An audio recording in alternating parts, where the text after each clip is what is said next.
Stroke అంటే ఏంటి? బ్రెయిన్‌కి బ్లడ్ సప్లై తగ్గి, ఆక్సిజన్ అండ్ న్యూట్రియంట్స్ సప్లై లేనప్పుడు బ్రెయిన్ సెల్స్ అనేవి డ్యామేజ్ అయితాయి. ఆ కండిషన్‌ని స్ట్రోక్ అని అంటాము. స్ట్రోక్‌ని మనము 2 టైప్స్‌గా డివైడ్ చేస్తాము. అందులో number 1 ischaemic stroke, number 2 haemorrhagic stroke.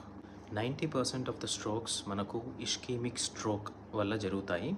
Ischaemic stroke అంటే క్లాట్ అనేది మనకు మెడ నరాల నుంచి బ్రెయిన్ వరకు ఎక్కడైనా ఫామ్ అవ్వడం లేదా ఇతర ప్రాంతాలలో అంటే హార్ట్‌లో ఏదైనా క్లాట్ ఫామ్ అయినప్పుడు అది మన బ్రెయిన్‌కి షిఫ్ట్ అయినప్పుడు ఇస్కెమిక్ స్ట్రోక్ అని అంటాము.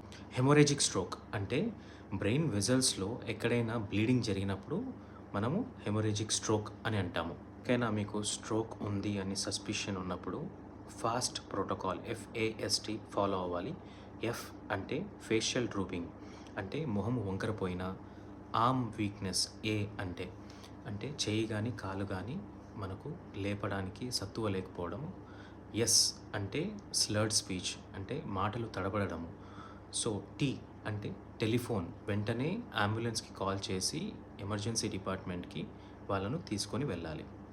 Thank you.